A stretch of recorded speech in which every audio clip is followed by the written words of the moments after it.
जीवन की कीमत क्या है? गौतम बुद्ध की शिक्षाप्रद कहानी। दोस्तों, आज की गौतम बुद्ध कथा के माध्यम से हम आपको बताते हैं कि बुद्ध के दर्शन से हमारे जीवन की कीमत क्या है। हम में से बहुत से लोग अपनी जिंदगी की कीमत नहीं, तत्व और ऐसी नफरत में अपनी जिंदगी बर्बाद कर देते हैं जिससे हमें ही नुकसान होता है। कुछ लोग शराब के पीछे, कुछ लड़कियों पीछे और कुछ पैसों के पीछे अपना पूरा जीवन बर्बाद कर देते हैं। आज की बुद्ध कथा के माध्यम से आपको पता चलेगा कि हमारा जीवन अनमोल है और हमें अपना यह अनमोल जीवन कैसे जीना चाहिए। एक समय की बात है, गौतम बुद्ध अपने शिष्यों के जीवन से जुड़ी अच्छी और बुरी बातों का ज्ञान दे रहे थे। सभी शिष्य बड़े ध्यान से अपनी बात सुन रहे थे। उन सभी में एक शिष्य ऐसा भी था जिसे प्रश्नोत्तरी की आदत थी। उन्होंने गौतम बुद्ध के पास गए और अपने संबोधन में कहा, आप हमें जीवन के बारे में जो कुछ भी सिखा रहे हैं उसके फायदे क्या हैं? क्योंकि हम में से कई बच्चे हैं तो यह भी नहीं पता कि हमारे जीवन का मूल्य क्या है और यह जीवन कीमती है, हमारे लिए है। पहले कृपया हमें बताएं कि इस जीवन की कीमत क्या है। बुद्ध ने अपने शिष्य की बात सुनकर अपने कमरे में पत्थर का एक चमकता हुआ टुकड़ा ले आया। उन्होंने कहा, मैं इस पत्थर की कीमत तब बताऊंगा जब मैं इस पत्थर की सही कीमत बताऊंगा। आप भी इस पत्थर के टुकड़े को किसी को नहीं बेचें। शिष्य गौतम बुद्ध की बात विपणन बाजार की ओर चले गए। उसने सबसे पहले बाजार में एक फल विक्रेता को देखा और उससे एक पत्थर की टोकरी पूछी। इस पत्थर के बदले में तुम मुझे कितना फल दे सकते हो? फल विक्रेता ने कहा, इस पत्थर में कोई खास बात नहीं है, लेकिन फिर भी मैं इसके बदले में 10 केले दे सकता हूँ। वह शिष्य उस पत्थर को लेकर आगे बढ़ता गया। उनकी पहली मुलाकात एक सब्जी की दुकान वाले से हुई।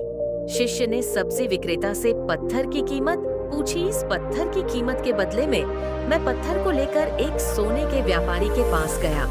पत्थर के उस टुकड़े की चमक देखते ही सुनार ने उसकी कीमत 100 सोने के सिक्के लगा दी।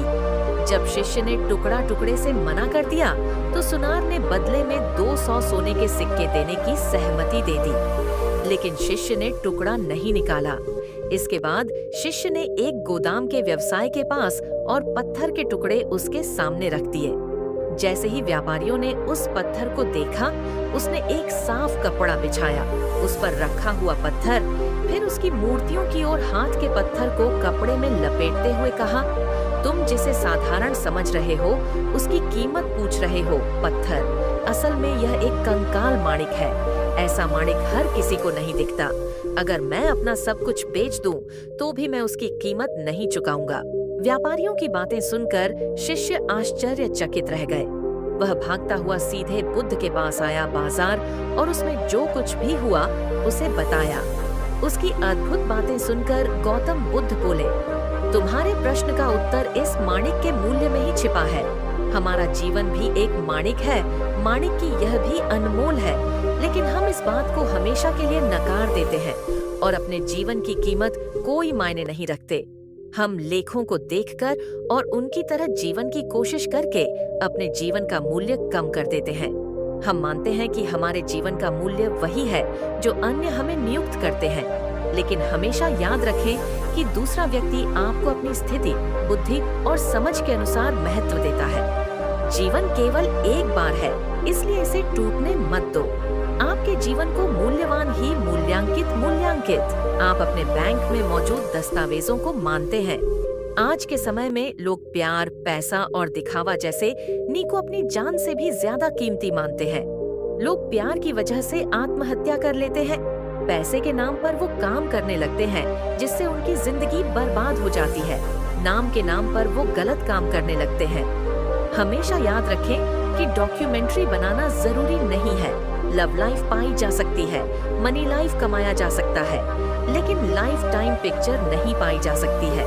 इसलिए अपना अनमोल जीवन अच्छे से जिए, हर सेकंड का आनंद लें। कभी यह मत सोचो कि तुम इस दुनिया में किसी काम के नहीं हो। यह कभी मत सोचो कि जीवन निर्थक है। होने या न होने से कोई फर्क नहीं पड़ता। जब भी आपके मन में ऐसे नकारात्मक विचार आए तो बस खुद को याद दिलाएं कि जीवन एक रत्न है और यह अमूल्य है। बच्चों के लिए बुद्ध की कहानी। बुद्ध का परिचय। वे कौन थे?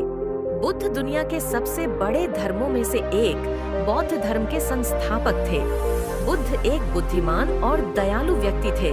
उन्होंने लोगों को प्रतिकूल परिस्थितियों से निपटने का तरीका सिखाया। बचपन में उन्हें सिद्धार्थ गौतम कहा जाता था। सिद्धार्थ गौतम एक राजकुमार थे जो 6ठी और 4ठी शताब्दी ईसा पूर्व के बीच रहते थे। उनका जन्म नेपाल और भारत के बीच वर्तमान सीमा पर हुआ था। हालांकि उनके बारे में कई किंवदंतियां हैं, लेकिन उनके जीवन के बारे में निश्चित रूप से कुछ भी झांक नहीं है। माना जाता है कि वह विलासिता में पले बढ़े, उम्र, बीमारी और मृत्यु के प्रभावों से मुक्त थे। हर व्यक्ति से पूछा, हालांकि कोई भी उसे नहीं बता सका। अंत में वह एक बोधि वृक्ष के नीचे बैठ गया और अपने आप ही समस्या का समाधान करने का प्रयास किया।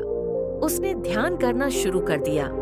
कई दिनों के बाद उसकी यात्रा समाप्त हो गई। जब से वे एक ज्ञानी व्यक्ति बन गए थे, लोग उन्हें गौतम बुद्ध के नाम से पुकारने लगे। बुद्ध सभी जानवरों को प्यार करते थे और उनके साथ दया से पेश आते थे। देवदत्त, उनके ईर्ष्यालु चचेरे भाई, ने एक बार बुद्ध पर हमला करने के लिए जंगली हाथियों को भेजा। दूसरी ओर हाथी बुद्ध को देखते ही उनके सामने घुटने टेक देते थे। गौतम बुद्ध के बहुत से अनुयायी थे। वे एक स्थान से दूसरे स्थान पर जाते थे और जो कुछ उन्होंने सीखा था उसे दूसरों के साथ साझा करते थे। उनके शिष्य संघ समूहों में विभाजित थे। उन्होंने वकालत की कि जो कुछ भी है उससे संतुष्ट रहने और सभी प्राणियों के साथ दयालु व्यवहार करने से आनंद प्राप्त किया जा सकता है। जब बुद्ध कपिलवस्तु लौटे तो उनके पिता, पत्नी और बेटे के साथ साथ कई अन्य लोगों ने उनका स्वागत किया। उनके एक रिश्तेदार आनंद बुद्ध के समर्पित अनुयायी बन गए और उनके बड़े होने पर उनकी देखभाल की। बुद्ध ने अगले 45 वर्षों तक उपदेश देना जारी रखा। उस समय उनकी उम्र पहले से ही 80 वर्ष थी। अंततः कुशीनगर में वे शाल वृक्षों के नीचे लेट गए और अपनी अंतिम सांस ली। निष्कर्ष बुद्ध ने कहा, इस दुनिया में नश्वर लोगों का अस्तित्व कष्टदायक, क्षणभंगुर और पीड़ा से भरा हुआ है, क्योंकि जो लोग जन्म ले चुके हैं उनके लिए मृत्यु से बचने का कोई रास्ता नहीं है। प्रत्येक जीवित प्राणी की उम्र के साथ मृत्यु आती है। बुद्धि, दया, धैर्य, उदारता और करुणा उन मूल्यों में से थे जिन पर उन्होंने जोर दिया।